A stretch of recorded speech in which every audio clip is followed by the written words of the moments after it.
ঠিক আছে মন দিবা মৰমৰ ছাত্ৰ ছাত্ৰীসকল ভয় লাগিছে নে কিয় গুণোৎসৱ আহি আছে আৰু যেতি নহওক গুণোৎসৱলৈ ভয় কৰিব নালাগে আমি ভালদৰে পঢ়া-শুনা কৰিব লাগে পঢ়া-শুনা কৰি থাকিলে আমাৰ কামবোৰ সব সহজ হৈ যাব আমি সব পাৰি যাম ঠিক আছে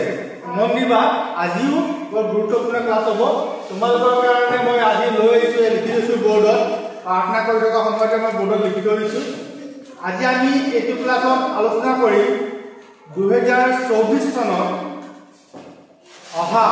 গুণোৎসৱত অহা ক্লাছ 5 ৰ গণিতৰ যিবোৰ প্ৰশ্ন আছে ঠিক আছে 27 নম্বৰ প্ৰশ্ন আৰম্ভ হয় আৰু 27 নম্বৰ প্ৰশ্নত আছে দ্বন্দ্ব চিত্ৰম হেতু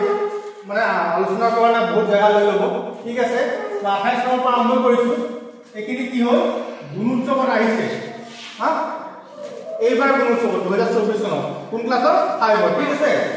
একেবাৰে সহজ প্ৰশ্ন আহিছে বৰ টান নহয় না প্ৰথম শ্ৰেণীয়ে টান আহিছে প্ৰথম শ্ৰেণী প্ৰথম প্ৰশ্নটো একেবাৰে সহজ আহিছে চাবা প্ৰথমটো দিছে 28 নম্বৰ পাঁচটা অংক বিশিষ্ট আটাইতকৈ ডাঙৰ সংখ্যা কোনটো পাঁচটা অংকৰে লিখিব পৰা আটাইতকৈ ডাঙৰ সংখ্যা কোনটো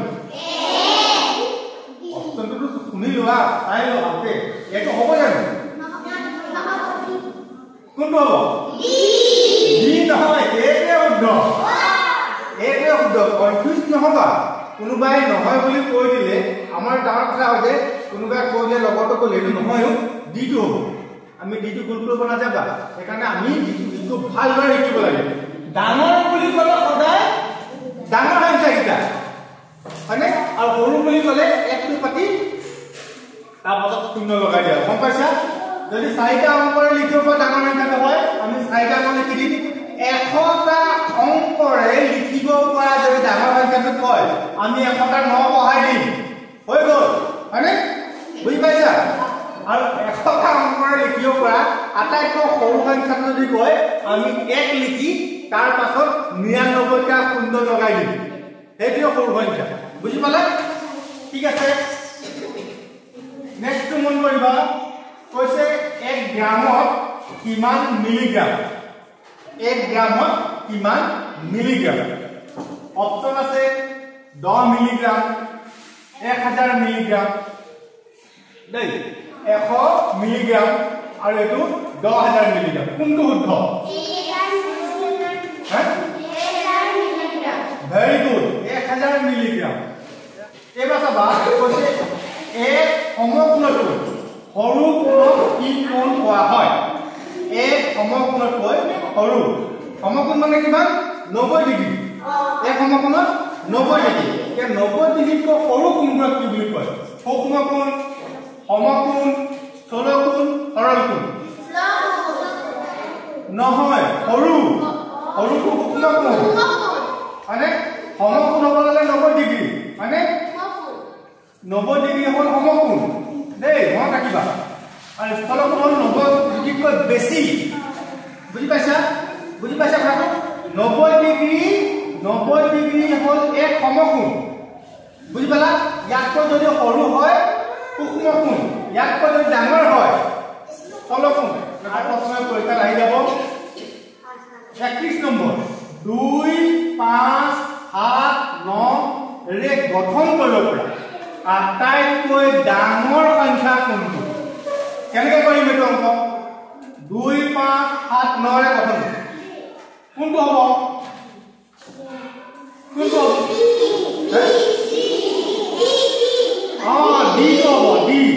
ডি হ'ব কিন্তু মনত ৰাখিবা কেনেকৈ কৰিব লাগে অংকটো কেনেকৈ কৰিব লাগে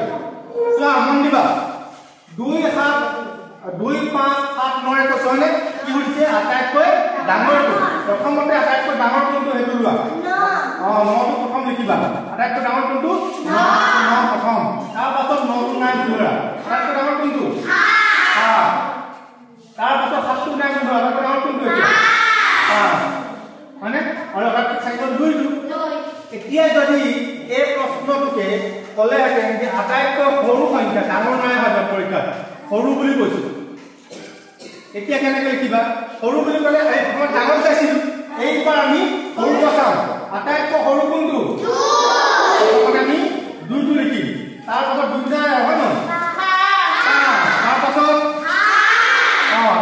বুজি পালা কথাটো যা যিয়ে নাথাকক আমি অংকটো কৰিব জানি ল'ব লাগিব তেতিয়াহে উত্তৰটো পাম হয় নহয় উত্তৰটো ঠিক আছে মই কৈছে যে খালি জায়গা দিয়া আছে দেই খালি ঠাই দিয়া আছে আৰু মাজত এটা হৰণ চিন আছে আৰু এফালে 6 আছে এতিয়া উত্তৰটো কৈছে ইয়াত কিমান হ'ব হা সৰি এটা সুধিছে ইয়াত কিমান হ'ব ঠিক আছে উত্তৰ 6 হ'ব 21 হ'ব 126 হ'ব 621 হ'ব কোনটো শুদ্ধ এই অংকটো কেনে কৰিম এই অংকটো কেনেকৈ নহয় জানো এই অংকটো এনেকুৱা মন কৰিবা এই অংকটো হ'ল এনেকুৱা উত্তৰটো দিয়া আছে 21 হয়নে হৰণ কৰিব লাগিব 6 ৰে ইয়াত কিমান হ'ব হেতু সুধিছে হয়নে আমি জানো এইটো ভাজক হয়নে আৰু এইটো ভাগফল ইয়াক আমি কি বুলি কওঁ ভাজ্য আমি জানো যে ভাজ্য সমান কি ভাজ্য সমান ভাজক পূৰণ ভাগফল এতিয়া আমি এইটো পূৰণ কৰি দিলে 21 আমি 6 ৰে পূৰণ কৰিলে যিটো উত্তৰ পাওঁ সেইটোৱে হয়নে তো 6 গুণ 6 6 গুণ 12 উত্তৰ কোনটো সি এজন শ্ৰমিকৰ 15 দিনৰ মজুৰি 4500 টকা হলে শ্ৰমিকজনৰ প্ৰতিদিনৰ মজুৰি কিমান হ'ব শ্ৰমিক মানে কি কাম কৰা মানুহ হয়নে এজন কাম কৰা মানুহ আছে তেওঁৰ 15 দিন কাম কৰিলে তেওঁ 4500 টকা পায় কিমান দিন কাম কৰিলে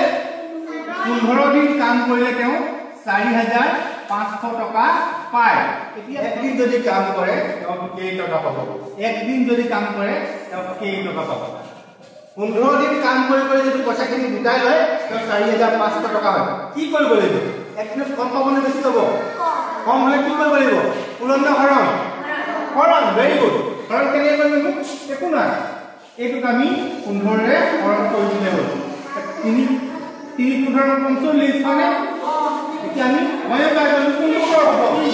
300 টকা হয়নে বাৰু হয় না তোমৰা থাকিব লাগে হয় না সুন্দৰ থাকিলে একেবাৰে সহজ আৰু হয়নে বাৰু এইবাৰ মন কৰিব 34 বৰ্গৰ পৰিসীমা সমান এটা বাকস দিয়া আছে তাৰপিছত পূৰণ চিন আছে আৰু ইয়াত লিখা আছে এটা বাহুৰ দিশ এতিয়া অপচন দিয়া আছে A4 B3 C2 DA 1 হয় বাৰু কোনটো শুদ্ধ হ'ব কোনটো শুদ্ধ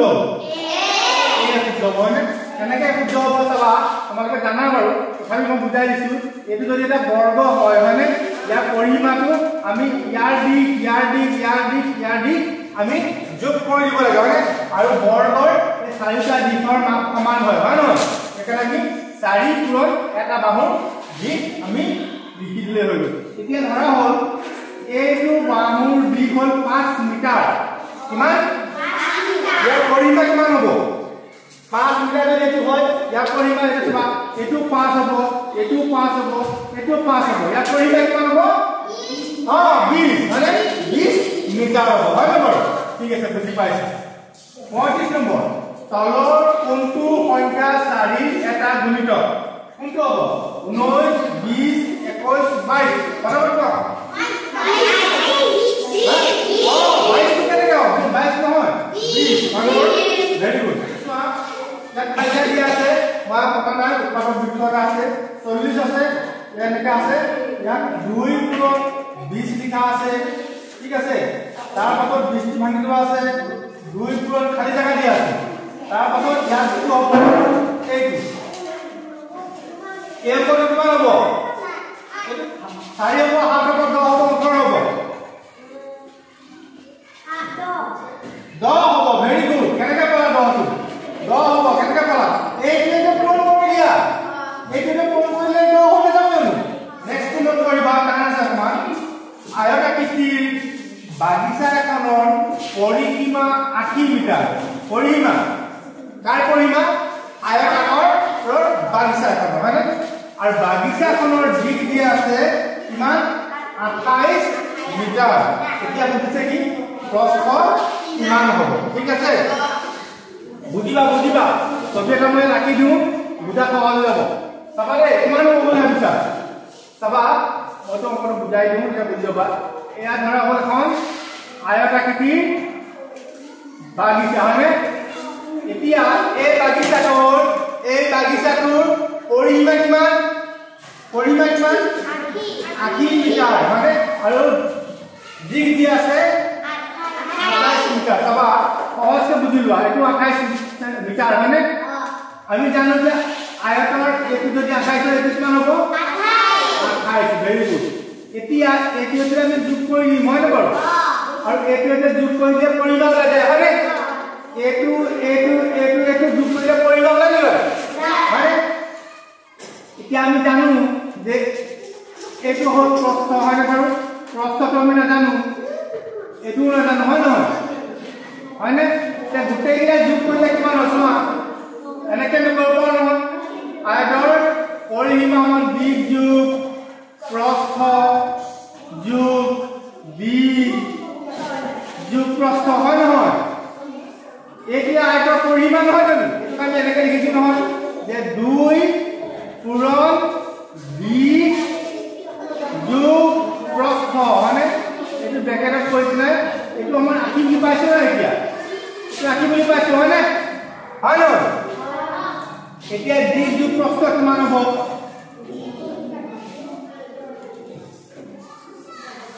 দিক যোগ প্ৰস্থ 40 হ'ব হয় নহয়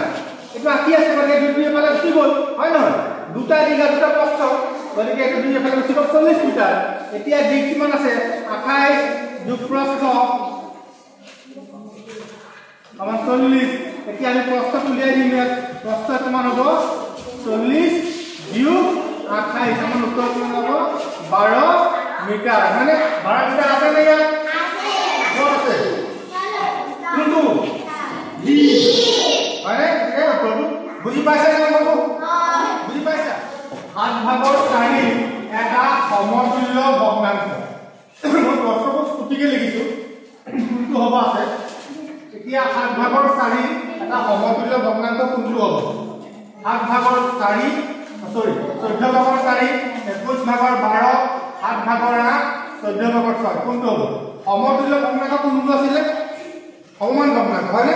সমতুল্য ভগ্নাংশ মানে হ'ল সমান ভগ্নাংশ মানে সমান হ'ব ইয়াৰ সমান কোনটো হ'ব চাবা কোনটো হ'ব বি বি হ'ব ভেৰি গুড 3 কিলোমিটাৰ 9 মিটাৰ সমান কিমান মিটাৰ তাৰ মানে কৈছে 3 কিলোমিটাৰ 9 মিটাৰত তল দিব লাগে মিটাৰলৈ দিব লাগে কিমান হ'ব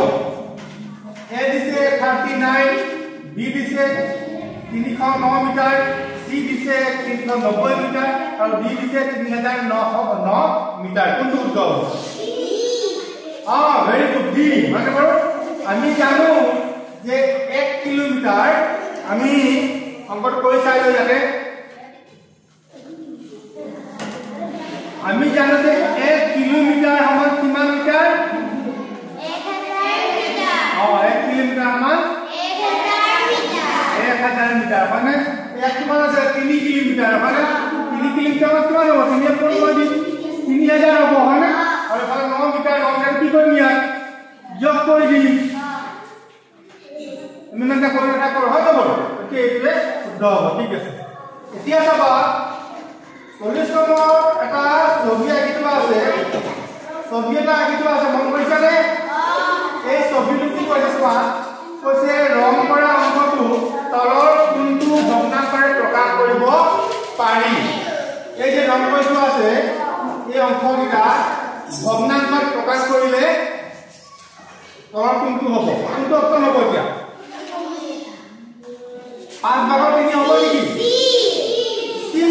ভেৰি গুড সি টো শুদ্ধ হ'ব কেনেকৈ চোৱা এইটো কিমান 1 2 3 4 5 6 7 8 হয়নে 8 ভাগ আছে আৰু তাৰে 1 2 3 4 5 ভাগ ৰং কৰি থোৱা আছে গতিকে উত্তৰটো হ'ল সি 1 কিলোগ্ৰাম মাছৰ দাম 400 টকা হ'লে 250 গ্ৰাম মাছৰ দাম কিমান 400 টকা 250 টকা 150 টকা 100 টকা কিমান হ'ব 100 টকা ভেৰি গুড কেনেকৈ কৰিলা চাবা আমি সদায় মন ৰাখিব দেই মই বুদ্ধিটো শিকাই দিছোঁ যেতিয়া 250 গ্ৰামৰ দাম সোধে আমি ইয়াক 4 এখন কৰি দিলে হ'ল একদম বুদ্ধি মাৰি দিছোঁ 250 গ্ৰামৰ দাম যদি সোধে 1 কিলোগ্ৰামৰ দাম যদি দিয়া থাকে 250 গ্ৰামৰ দাম যদি সোধে আমি কি এখন কৰি দিম 4 বুঝি পালা যদি 500 গ্ৰাম গ্ৰামৰ দাম উঠে আমি কি হল কৈ দিম 2 বুঝি পাইছা যদি 200 গ্ৰামৰ দাম উঠে আমি কি হল কৈ দিম 5 আৰু যদি 100 গ্ৰামৰ দাম উঠে আমি কি হল কৈ দিম 10 বুঝি পালা এইটোৱে নিয়ম ঠিক আছে এতিয়া এইটো চাবা কি কৈছে এটা পানীৰ টেংকি 500 লিটাৰ পানী ধৰে এটা পানীৰ টেংকি 500 লিটাৰ পানী ধৰে তেনেকুৱা 7টা টেংকি কিমান লিটাৰ পানী ধৰিব কিমান লিটাৰ পানী ধৰিব এটা টেংকি 500 লিটাৰ 7টা টেংকি কিমান ধৰিব 507 লিটাৰ 3500 লিটাৰ 3000 লিটাৰ আৰু 1000 লিটাৰ কোনটো শুদ্ধ ডিটো শুদ্ধ মানে বাৰু একেবাৰে হল এইটো লগত এইটো পূৰণ কৰি দিয়া মানে 500 পূৰণ 7 5 গুণ 40 5 গুণ 50 বহাই দিব আৰু এটা প্ৰশ্ন আছে মই অপচন দিয়া নাই এইটো আছে 100 ভাগৰ 15 দশমিক ভগ্নাংশত প্ৰকাশ কৰা কিমান হ'ব দশমিক ভগ্নাংশত প্ৰকাশ কৰিবলৈ হলে একেবাৰে হল ওপৰত 15 আছে হয় বাৰু 15 টো পাতা এটা দুটা শূন্য আছে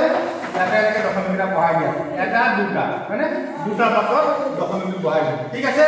মই থাকিব যদি এইটো আমাৰ 1000 ভাগৰ 15 হলতে ইয়াত দশমিক প্ৰকাশ কৰিলে কিমান হ'ব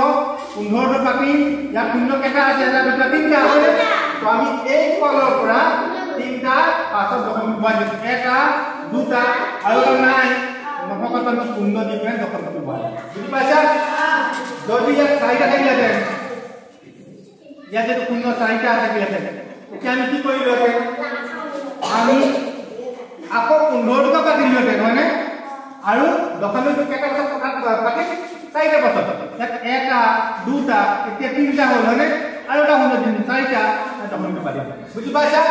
এই ধৰণে আমি কৰিম ঠিক আছে আজিৰ ক্লাছটো আমি ইমানটা সামৰণি মাৰিছো ঠিক আছে